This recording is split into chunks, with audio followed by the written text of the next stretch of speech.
Como ustedes saben, estamos iniciando una serie sobre los milagros de provisión. Los milagros de provisión. Y estamos enfocados en este momento en el Antiguo Testamento. Ya hemos hablado de ese momento en que el agua amarga, el Señor hizo que se endulzara. Ya hemos hablado de ese maná que el Señor permitió durante tanto tiempo para el pueblo de Israel mientras llegaban a la tierra prometida. Y hoy quiero enfocar la primera parte de este mensaje. Confiemos, Dios tiene todo bajo control. Y aunque la porción bíblica en sí la voy a desarrollar en la próxima semana, pero estaré en el capítulo 17 del primer libro de Reyes, en los primeros versículos para esta ocasión. Pero vamos a dar lectura entonces a la palabra de Dios, primer libro de Reyes, capítulo 17, versículo 8 al 16. Este milagro yo sé que la mayoría de nosotros lo conocemos, pero cada vez podemos encontrar una nueva lección, una nueva aplicación para nuestra vida y para nuestro bienestar delante del Señor. Leemos la palabra del Señor. Vino luego a él palabra de Jehová diciendo: levántate, vete a Sarepta de Sidón y mora allí. He aquí yo he dado orden allí a una mujer viuda que te sustente. Entonces él se levantó y se fue a Sarepta. Y cuando llegó a la puerta de la ciudad, he aquí una mujer viuda que estaba allí recogiendo leña. Y él la llamó y le dijo: te ruego que me traigas un poco de agua en un vaso para que beba. Y yendo ella para traérsela, él la volvió a llamar y le dijo: te ruego que me traigas también un bocado de pan en tu mano. Y ella respondió: vive Jehová tu Dios, que no tengo pan cocido, solamente un puñado de harina tengo en la tinaja y un poco de aceite en una vasija. Y ahora recogía 2 leños para entrar y prepararlo para mí y para mi hijo, para que lo comamos y nos dejemos morir. Elías le dijo: no tengas temor, ve, haz como has dicho, pero hazme a mí primero de ello una pequeña torta cocida debajo de la ceniza y tráemela. Y después harás para ti y para tu hijo, porque Jehová Dios de Israel ha dicho así: la harina de la tinaja no escaseará, ni el aceite de la vasija disminuirá hasta el día en que Jehová haga llover sobre la faz de la tierra. Entonces ella fue e hizo como le dijo Elías, y comió él y ella y su casa muchos días, y la harina de la tinaja no escaseó, ni el aceite de la vasija menguó, conforme a la palabra que Jehová había dicho por Elías. Que Dios bendiga la lectura de su palabra. Me ocuparé en esta ocasión para conducirles por un momento en los antecedentes de este milagro de provisión de parte del Señor en esta casa de esta viuda. Y si usted observa, hermanos, no solamente iban a haber 3 comiendo, no solamente iban a haber 3, la viuda, su hijo y Elías, sino que otros más, dice ahí, y su casa. Esto indica que habían otras personas formando parte de esa familia. Entonces no era que solamente iban a perecer ella y su hijo, sino también los de su casa. Y a este número se unía, como decimos nosotros, una boca más. Y era Elías. Pero eso lo vamos a desarrollar en la próxima semana.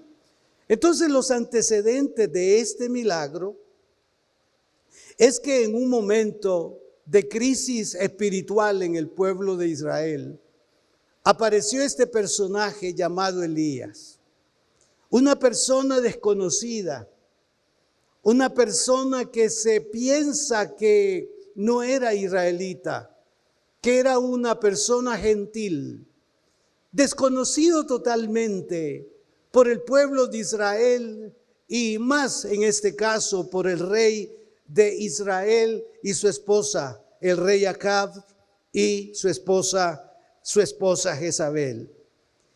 Este hombre aparece en el tiempo de Dios, cuando el pueblo se había dedicado a la idolatría, a la apostasía, a servir a dioses extraños. Jezabel era seguidora del dios Baal. Y para estos Baal era el que sustentaba y el que tenía dominio y control sobre la naturaleza. Y Dios está como viendo desde lo alto y observando cómo este pueblo está siendo conducido a violentar ese mandamiento de la ley de Dios. No tendrás dioses ajenos delante de mí. Estas palabras eran totalmente exigibles en su cumplimiento de parte del pueblo. Tenían que reconocer que había un solo Dios entre todas las deidades que el mismo hombre había clasificado o inventado. Y él no llega con buenas noticias. Él llega con un mensaje pero muy preocupante. El mensaje es que no iba a llover por lo menos durante 3 años.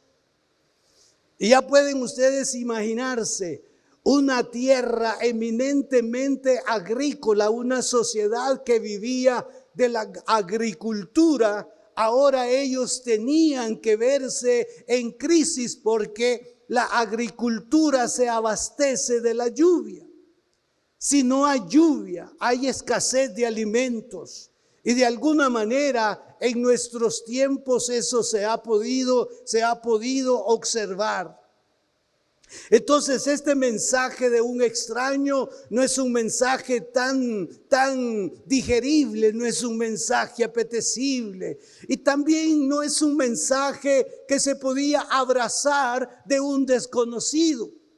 Era desconocido para el pueblo, pero no era desconocido para Dios, quien le había enviado con este mensaje de advertencia. Y sabemos nosotros que aunque una región o una nación se industrialice, el alimento que produce la tierra siempre ha sido y será una necesidad. ¿Cuántas naciones piensan que ha llegado el momento de industrializar todo?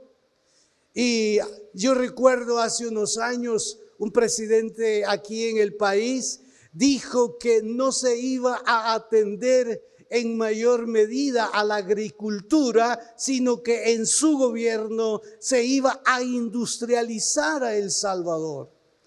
Y tantas veces se mencionaba que se buscaría o se buscaba que El Salvador fuera el Japón de Centroamérica. Industrializar. Pero nos dimos cuenta o se dieron cuenta de que esta tierra es eminentemente agrícola, que se necesita. Y aún esos países que se industrializan, se dice que empezaron a producir fertilizantes sintéticos, alimentos sintéticos. Ya puede usted imaginarse con un pollo sintético llevándoselo a la boca. Un poco raro todo eso. ¿Y cómo es que el mundo y el hombre trata de alterar las disposiciones naturales de Dios?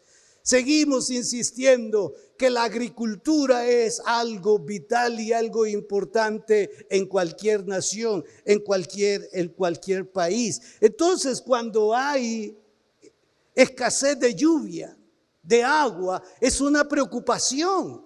Y empezamos a ver que los precios suben. Los precios del maíz, los precios del arroz, los precios de esto, porque no hay lluvia. Y entonces no era tan bonancible escuchar de parte de un extraño que durante 3 años aproximadamente no iba a haber lluvia sobre la tierra de Israel. Y esto no lo iba a abrazar el rey Acab ni su esposa Jezabel, porque ellos partían de que todo nacía en el poder de Baal. La lluvia, los truenos y los relámpagos y todo esto que venía de parte de este Dios inventado y de este Dios pagano. Ya llegó y dio el mensaje. Ahora viene Dios y le da indicaciones muy precisas por su seguridad o para su seguridad. Le dice a él: Elías, ya diste el mensaje y ahora huye al lugar donde está el arroyo de Querit.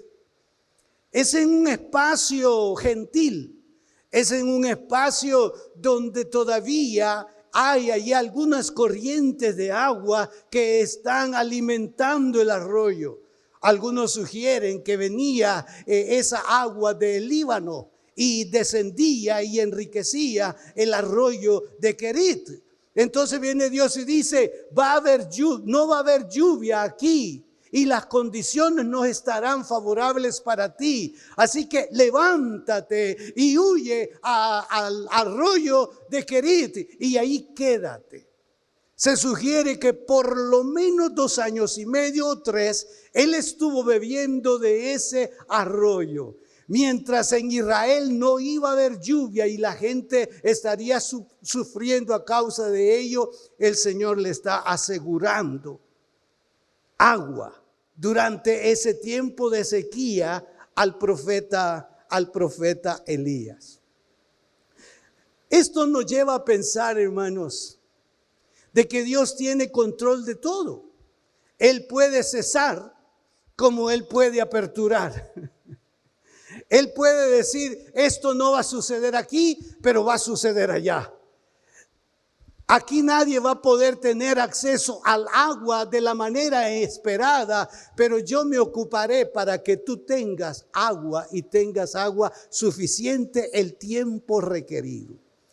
Se sugiere de que él se fue precisamente a esconder en una cueva y en esa proximidad está fluyendo el arroyo de Querit. Allí usted puede entonces pensar ya que hay provisión de agua para el profeta. Amén. Hay provisión de agua para el profeta, pero él iba a estar lejos de la comunidad. Él iba a estar lejos de la gente. ¿Cómo se alimentaría? Pues hermanos, esa es una preocupación que cualquiera puede tener en la vida. Cuando las cosas se mencionan que vienen delicadas, cuando se dice que esto va a ir de mal en peor, entonces dice: bueno, entonces no va a haber comida, ¿y cómo vamos a comer?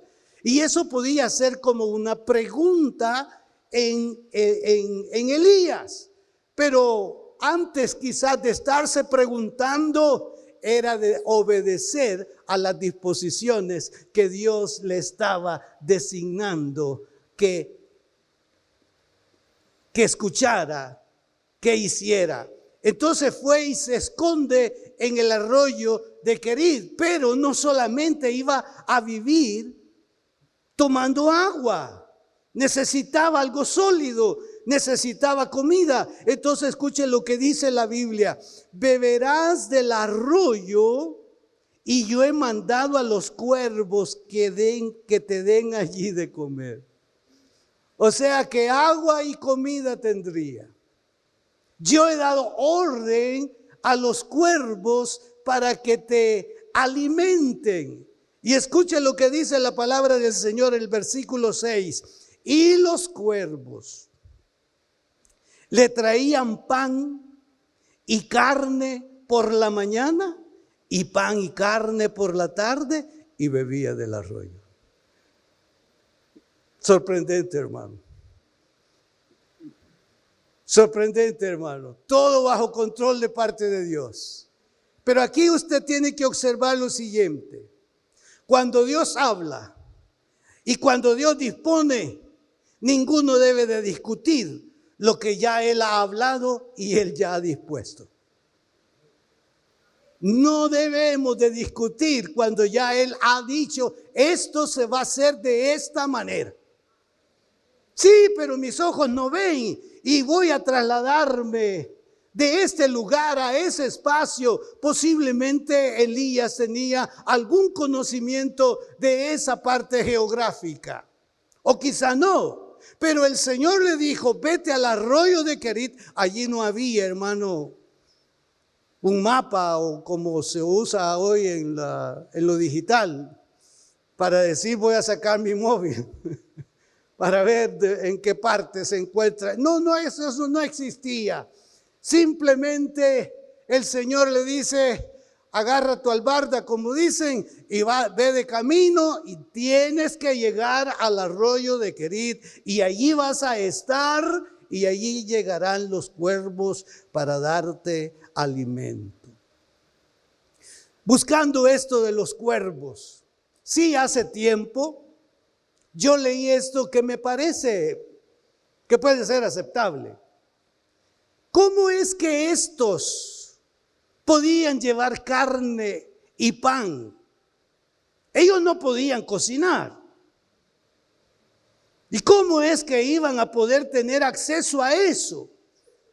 Bueno, ayer tuvimos una boda, estábamos allí al aire libre, nos llevaron la comida. Y entonces me puse a pensar precisamente en esta escena. Y había allí un pajarraco, ¿verdad? En la terraza, era como una, no sé si era una, ¿cómo le llaman? Un pavo real. Estaba ahí hasta cuando yo estaba haciendo la boda, me estaba interrumpiendo allí el pavo real con algunas cosas que decía, que no entendí qué estaba diciendo, ¿verdad? Me imagino que decía, novios, escuchen lo que el pastor les está diciendo. Y ahí estaba ese animal, yo me quedaba viendo. Y hoy, al recordarlo, puedo tener esta imagen de que ese pavo real podía descender y del plato mío, de los hermanos Cepeda, o de los que estábamos ahí estaba también el hermano Gerber, ¿ya? Que de ese plato podía venir y picar y levantar eso, ¿cómo le llaman a esa porción que habían puesto de carne? Medallón, vamos a un medallón. Y entonces que este animal podía venir y picotear y levantar ese pedazo de carne y llevarlo al lugar designado. Pues imagínense entonces. Entonces lo que yo tuve en lectura esa vez es que de esas comidas en esas regiones, los cuervos se asomaban y de la mesa que estaban preparando levantaban el pedazo de carne y levantaban el pan y alzaban vuelo y se lo llevaban a Elías allí donde se encontraba. Pero ha sido de discusión porque los cuervos estaban clasificados como animales inmundos. ¿Y cómo es posible que Dios iba a hacer uso de los animales inmundos para que le llevaran comida a Elías? Una cuestión que no tiene razón, porque Dios es el que dispone de todas las cosas y nadie puede estar sugiriendo algo que ya Dios ha dispuesto. Nadie puede estar sugiriendo sobre algo que ya Dios ha dispuesto. Él dijo, van a ser los cuervos y serán los cuervos los que van a llevarle la comida a mi siervo Elías ahí en el espacio donde él va a permanecer. Entonces, la lucha ha sido que no se debe de aceptar que eran cuervos, animales literalmente, sino que esa palabra, y la llevan a un término que en este momento no lo recuerdo, pero que en la traducción final dice árabes. Entonces están diciendo que eran árabes, personas, los que estaban llevando pan y carne. Pero la mayoría de los que comentan esta escritura aterrizan diciendo: no nos estemos preocupando, eran animales. Y estos animales tenían directrices específicas de parte de Dios, y por la mañana y por la tarde le llevaban la comida a ese hombre de Dios que estaba allí junto a ese riachuelo Kerit, al arroyo de Kerit. Entonces ya pueden ustedes imaginarse, tenía agua y tenía comida. ¿Quién estaba proveyendo eso mientras no llovía en el territorio de Israel? Mientras la vida estaba poniéndose difícil en ese lugar. El que estaba teniendo cuidado de Elías era Dios mismo. Y quiero decirles en el nombre del Señor que el Dios de Elías es nuestro Dios a esta hora. Y que podemos declarar en el nombre de Jesús que Él también tendrá cuidado de nosotros en cualquiera que sea el momento o la situación por la que podamos pasar. Yo no sé cómo está su alacena. Bueno, una vez una hermana estaba preocupada y le dijo a la hermana Loida: ay, Loida, le estoy preocupada, solo tengo $30,000 en la cuenta, le dijo. Y Loida le dice: dichosa vos que tenés 30,000 y yo no tengo nada, le dijo. Puede ser, hermano, que esté la cuenta bajando. Puede ser que esto esté disminuyendo. No sé cómo está la situación. Que los gastos han aumentado por una causa u otra, o un estado enfermizo. Hermano, yo quiero decirles que independientemente si haya escasez o haya abundancia, nada nos puede dar la seguridad exactamente, sino solamente el que está sentado en su trono alto y sublime. Él es el que asegura todo. Gracias a Dios por lo que tengamos. Gracias a Dios por lo que haya. Pero esa no es la razón de nuestra seguridad. Su seguridad, mi seguridad, se llama Jesús. Se llama Jesús. Se llama Jesús. Y que para Él sea la gloria, el honor y la alabanza. Aleluya. Bendito sea su nombre. Ya puede usted imaginarse, por lo menos 3 años comiendo eso. Pero la mente nuestra es así. Y a veces nos mostramos, disculpe, un poquito caprichosos. Ya aburre este pan y ya aburre esta carne. Hermano, usted coma lo que hay y dele gracias a Dios por lo que hay. Y si acaso le quiere dar algo diferente, gloria a Dios. ¿Verdad? Tuvimos acá un tiempo unos hermanos que nos ayudaban a conducir autobuses. Y había uno de ellos que para toda Navidad siempre había pavo.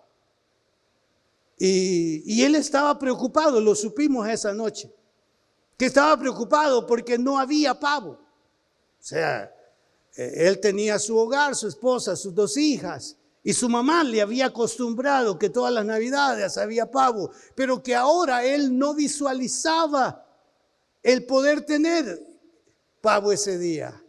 Y nosotros agasajamos, agradecimos a los hermanos servidores. Y hermana Yolandita, que está por acá, allá está hermana Yolandita, con su esposo. Él era el que dirigía lo de los buses. Y entonces nos dispusimos a hacer una cena y ellos la prepararon. Y empezó a llorar ese hombre, el doble de estatura de un servidor. Y así de cholotón, como decimos. No grabando lo presente, ¿verdad? Pero mire, y él estaba, hermano, pero anonadado. Y lo miraba muy cabizbajo. Y le dijimos, ¿y qué le pasa? ¿Cómo se siente? Y lloró. Ay, hermanos, dijo, mi mamá es la culpable. Y por cierto le decían el nene, ¿verdad? Y siempre eso no se le quitó. Y, mi mamá me decía el nene, y así me dicen todavía, bueno, el nene. Y dice, mi mamá me acostumbró, todos los años comíamos pavo. Y yo estaba triste porque no iba a ver, pero Dios es bueno y no me falló, así que vamos a comer pavo. Hermano, Dios tiene formas de bendecir la vida de cualquiera de nosotros. Y démosle gloria y honra al Señor. Así que todo lo que proviene de Dios, no hay que hacerle mala cara, hermano. No hay que hacerle malos gestos, sino dígale gracias, Señor, porque los frijoles nos lo dieron ayer parados, un poco duros, nos lo hicieron en salsa no sé qué, borrachos. Bueno, mire una variedad de formas que nos ponen ahí los frijoles, ¿sí o no? Pero siempre son frijoles. Pero lo importante, hermano, es que hay provisión. Y no podemos, hermano, renunciar y no podemos ver de mala forma lo que Dios ha provisto. Más o menos 3 años y medio estuvieron estos llevando pan y carne al profeta mientras estuvo en ese espacio. Y él, hermanos, estuvo en ese lugar hasta que se secó por falta de lluvia.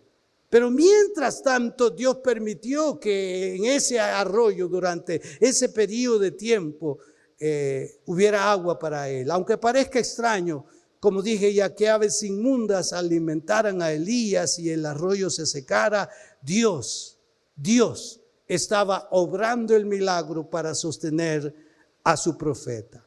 Me puse a pensar también, ¿y qué hacía Elías en ese periodo de tiempo? Ahí no se habla de familia, ahí no se habla de amistades, ahí él está solo. Y me encontré con la idea de que era como un retiro espiritual que Dios le había concedido. Con quien pasó todo ese tiempo era con Dios y en su presencia, recibiendo directrices para poder ir a ministrar al pueblo que necesitaba escuchar palabra de Dios ante la idolatría y ante la corrupción y la apostasía en la cual sus hermanos se encontraban. Así que hay momentos que nosotros podemos sentir, hermanos, que estamos inhabilitados, que no podemos hacer tal o cual cosa. Por esto, por lo otro. Pero concentrémonos y pensemos que ese tiempo, ese espacio es que Dios quiere que lo frecuentemos. Nos quiere tener por momentos gloriosos y ministrarnos y hablarnos y consolarnos y poner palabra en nosotros para ministrar a otros en el nombre del Señor. Dios conocía y conoce todo lo que está alrededor de sus hijos. Y en el caso que nos ocupamos del profeta Elías, terminó ya el arroyo de Querís se secó. Y como que los cuervos recibieron una orden de decir, mañana no van a ir. No llegaron. Entonces viene Dios. Y pasados algunos días, dice el versículo 7, se secó el arroyo porque no había llovido sobre la tierra. Y Dios apareció nuevamente y le habló. Vino luego a él palabra de Jehová diciendo, levántate, vete a Sarepta de Sidón y mora allí. He aquí yo he dado orden a una mujer viuda que te sustente. Aquí ya él podía hacer un alto. ¿A quién le has dado orden? A una mujer viuda. No salía de nada, hermano. Si para ese momento lo más común era pensar que esta mujer estaba en una situación de adversidad, que no tenía posibilidades para poder atender a la necesidad, en este caso del profeta. Pero el Señor dice, yo le he dado orden allí en Sarepta, una región también gentil, que no era de Israel. Y sin cuestionar nada, dice la Biblia, él se levantó y se fue a Sarepta. Yo siempre me he preguntado, ¿en qué momento Dios le dio orden a esta viuda? ¿En qué momento Dios le ordenó? Fíjense que no le describe, no le detalla a Elías. Mira, yo ayer hablé con ella, me aparecía ella, le dije que vas a llegar, que sos un corpulento, que te vistes de esta manera para que te identifique. No hay nada de eso. Simplemente este hombre había aprendido a oír la voz de Dios y a obedecer la voz de Dios. Eso es muy importante en la vida de cualquiera de nosotros. Si Dios le habla, si Dios nos habla, ¿qué vamos a hacer? Obedecer, oír y actuar. Es que mire, Dios me dijo. Dios me dijo. Y hay ocasiones que Dios nos dice algo que no encaja, hermano. Usted está pensando en otra cosa y Dios le entorpece el pensamiento o la idea. Y por eso es que decimos, no, yo no creo que sea Dios el que me esté hablando. Si yo estoy pensando otra cosa, no creo que Dios esté en esto. Hermano, cuando usted vaya a la palabra de Dios, o si usted está aquí en el culto y usted siente que Dios le está hablando, usted puede decir, Señor, he oído, me estás diciendo que confíe y yo voy a confiar. Me estás diciendo que tú eres mi proveedor y yo lo voy a creer. Me estás diciendo que tú tienes control del asunto y yo voy a esperar en ti, Señor. Eso voy a hacer en tu nombre. Y ciertamente cuando platiquemos con algún cercano, algún inmediato nuestro, lo que le estemos diciendo no va a encajar totalmente, nos va a llevar la contraria. Ya venimos con lo mismo. ¿De dónde te salen esas ideas? Volvieron porque dicen a lavar el cerebro, ¿verdad? Volvieron a inquietarte.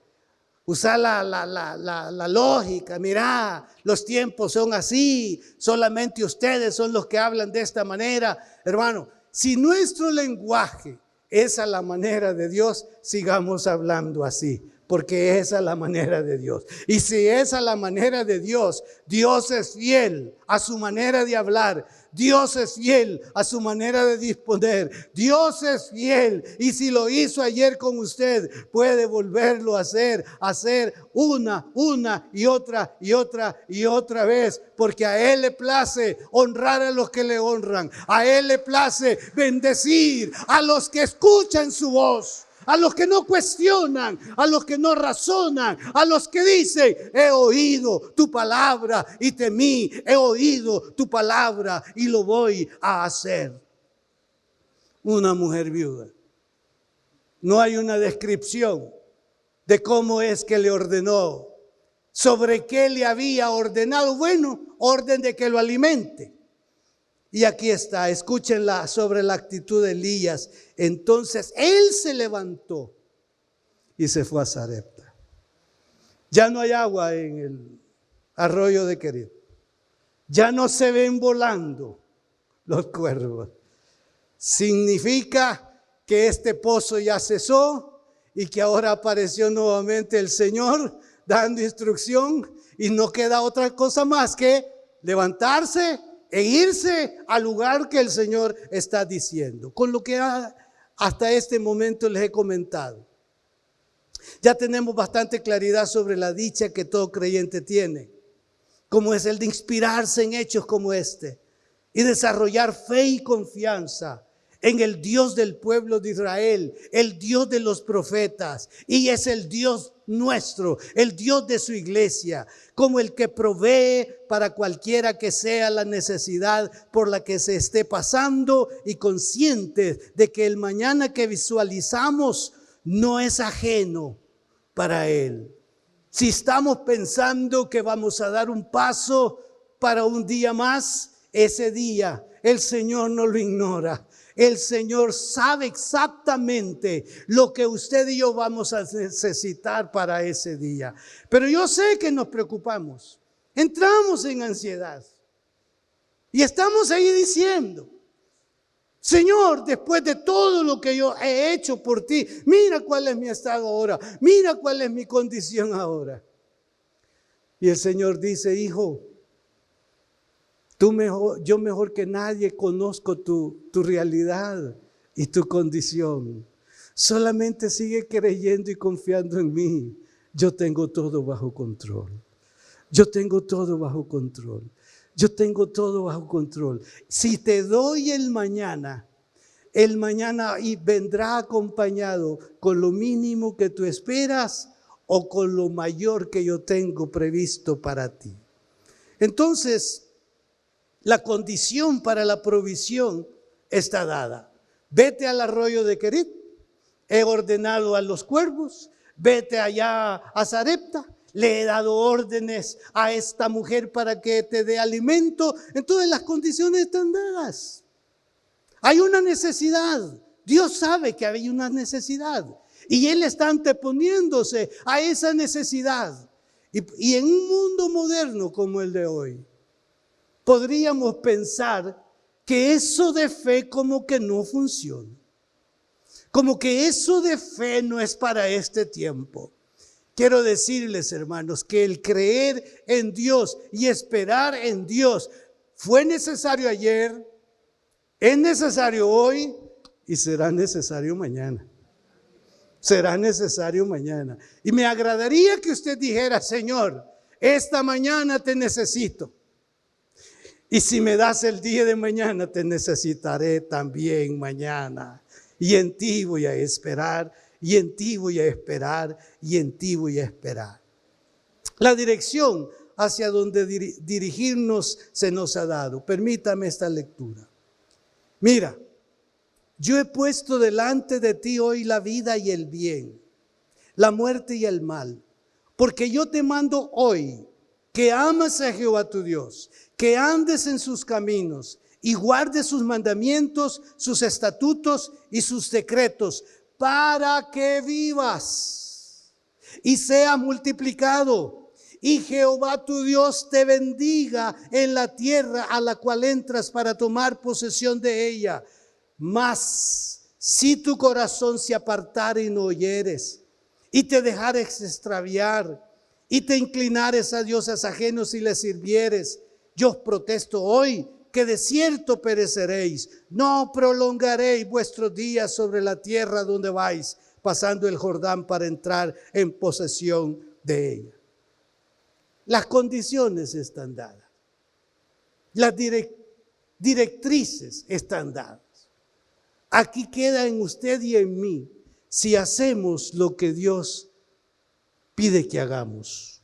Si lo hacemos, hay garantía para el próximo paso que demos.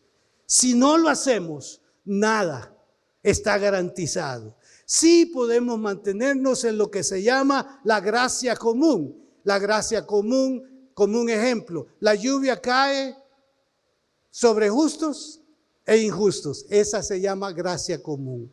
El sol sale sobre justos e injustos. Esa es gracia común. Pero hay una gracia que no es común. Hay una gracia que corresponde a los hijos de Dios. Y sobre esa gracia usted y yo debemos de estar escondidos. Jesús dijo: si permanecéis en mí y mis palabras permanecen en vosotros, pedid todo lo que queréis y os será hecho. En conclusión de lo antes dicho, 3 palabras: Fe y obediencia. Fe y obediencia. Fe y obediencia. Entonces podemos estar seguros que si el arroyo de Querid se seca y si los cuervos ya no llegan, el Señor ya dio órdenes en otro lugar para que usted y yo seamos atendidos y seamos alimentados.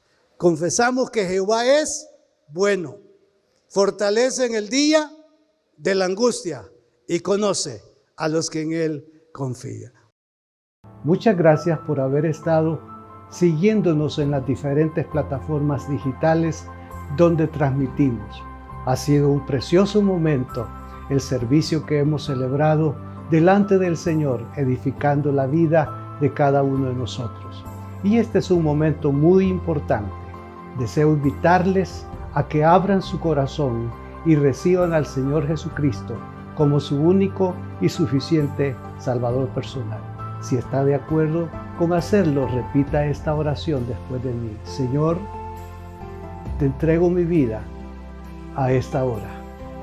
Reconozco que soy pecador y que solamente en ti encontraré el perdón. Lávame con tu sangre en este mismo momento y conforme a tu palabra, escríbeme en el libro de la vida. En el nombre de Jesús. Amén. Si hizo esta oración, bienvenido a la familia de Dios. Es importante que busque una iglesia donde congregarse para poder crecer en su vida espiritual. Desde luego, les ofrezco la iglesia que yo presido, Templo Cristiano de las Asambleas de Dios. Nos veremos en una próxima oportunidad. Que Dios los bendiga.